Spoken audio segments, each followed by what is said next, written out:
8:34 de la mañana, y es que ya se cumplen más de 3 meses sin que cerca de 500.000 niños reciban la alimentación escolar. Esta alerta la ha hecho la Contraloría General y por eso hasta ahora tenemos aquí en la cabina de RCN Mundo a Luis Carlos Pineda. Él es el delegado de Participación Ciudadana de la Contraloría. Delegado de la Contraloría, bienvenido a RCN Mundo.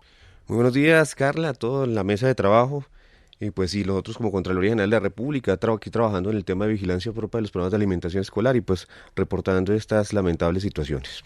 Pues mire, muy delicado, Contralor, porque lo principal para estos niños vulnerables es lo que reciben en el plan de alimentación escolar. Estamos hablando de más de 5.000 niños que, a pesar de que se han girado los recursos, más de 64.000 millones de pesos a las diferentes entidades territoriales, no se han hecho las contrataciones y los niños no están recibiendo sus raciones.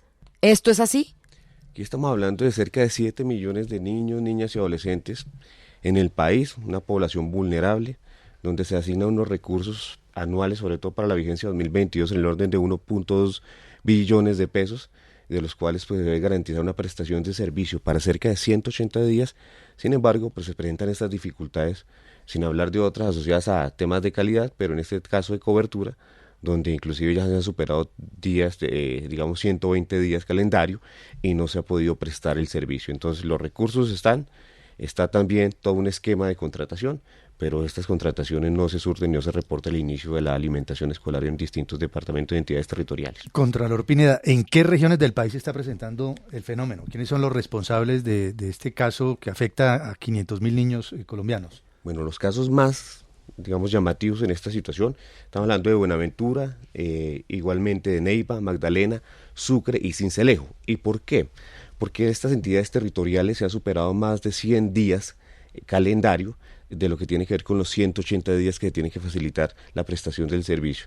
Y aquí vemos que, sin embargo, está pasando este primer semestre, ya estamos en un segundo semestre y todavía no se tiene alimentación escolar, con una situación puntual, y esto lo vemos, y por eso inclusive hablamos de un tema asociado a deserción escolar que se podría estar presentando con esta situación.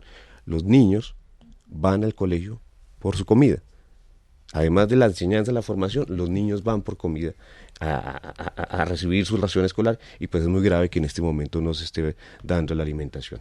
Contralor, usted bien le respondía a Juan Manuel por el tema de esas entidades que no están no han arrancado siquiera, pero debe haber otras que arrancaron pero que no están operando al 100%. Sí, inclusive, aquí tenemos que vivir un esquema propio, ¿no? Son 96 entidades territoriales certificadas en el país, de las cuales pues se les asignan los recursos desde el año 2021 respecto a esta vigencia para prestar el servicio. Pero estamos hablando también de otras entidades territoriales donde en las visitas que ha realizado el ente de control encontramos que no se ha podido dar la prestación del servicio respecto de algunas instituciones educativas, hablando por lo menos de casos puntuales de cerca de 247 instituciones educativas donde no encontramos la prestación del servicio a lo largo y ancho del país, a pesar de la asignación propia de los recursos.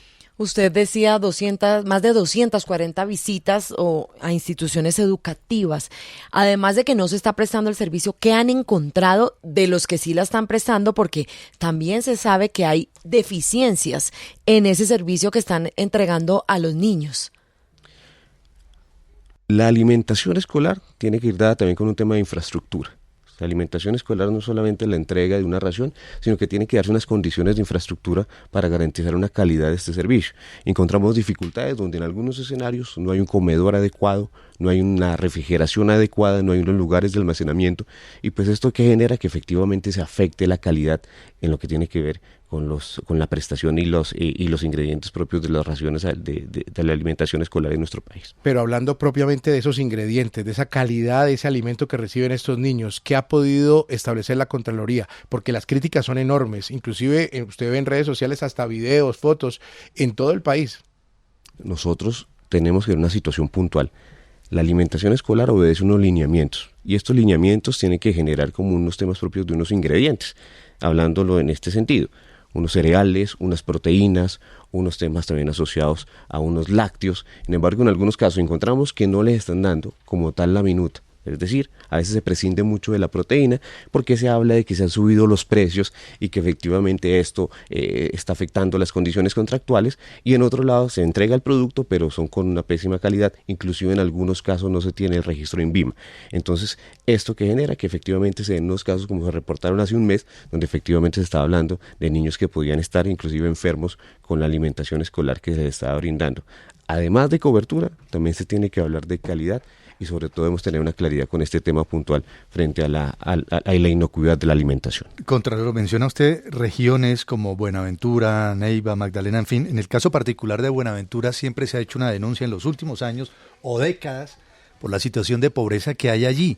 Pero entonces uno se pregunta, ¿hay recursos para llevar a cabo el plan de alimentación escolar y estos son desviados o malversados o simplemente con corrupción desaparecidos? ¿O es que no existe un plan concreto para llevar a cabo de manera fehaciente el plan?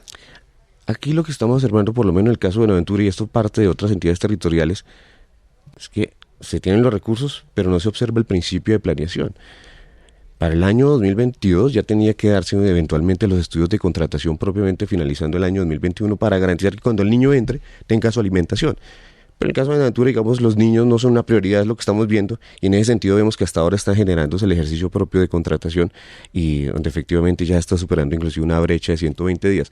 Nos han informado, a partir de lo que reportamos la semana pasada, que se podría estar iniciando la prestación del servicio, en este caso en Buenaventura. Pero en el caso puntual de Buenaventura, no es un tema que obedezca a una desviación de recursos, sino que efectivamente no se observa un principio de planeación y no se tiene una claridad con la contratación, y por eso está pasando 120 días y no se reporta el inicio del programa. Contralor, es la primera vez que escuchamos todas las problemáticas con el PAE, con el Plan de Alimentación Escolar, no solamente por lo que usted decía, los niños se han llegado hasta intoxicar por el mal estado, hemos visto videos, cocinas llenas de roedores, en fin, un montón de situaciones que no son de hoy. ¿Sanciones para cuándo? ¿Cuándo los contratistas se van a dar cuenta que no pueden seguir embolatando la alimentación escolar de los niños en Colombia? Bueno, en el caso de la Contraloría se trabaja en dos frentes. Primero, el tema preventivo y el tema de seguimiento que viene realizando la vigencia 2022 para estar in situ, sabiendo cómo se presta el servicio. Y de otro lado, en el esquema propio de la responsabilidad fiscal. La Contraloría actualmente adelanta cerca de 154 actuaciones fiscales, cabe decir entre indagaciones y procesos de responsabilidad fiscal. Recientemente se han proferido cerca de 35 decisiones de fondo, entre imputaciones y fallos, por un valor cercano a los 7.000 millones de pesos, donde además, digamos, de lograr la recuperación del recurso, lo que se quiere es inhabilitar a estos contratistas que prestaron mal un servicio y para que efectivamente no vuelvan a contratar con el Estado, sobre todo en lo que trata de alimentación escolar de niños, niñas y adolescentes de nuestro país. Pues le agradecemos, Contralor Delegado, por estar aquí con nosotros en RCN Mundo, por haber compartido esta información muy valiosa para todos nuestros oyentes. No, a ustedes muchas gracias, Hernando, Vlado, Carla, Jesús, Juan Manuel, muchas gracias por todo el espacio, y estaremos aquí con RCN también trabajando para mejorar la prestación del servicio y sobre todo invitando a la ciudadanía que denuncie el manejo irregular en programas de alimentación escolar. Así es, que denuncie la comunidad. Y me quedo con una frase de Luis Carlos Pineda, el delegado de Participación Ciudadana de la Contraloría, y es que esta situación está motivando la deserción escolar porque los niños van al colegio por su comida.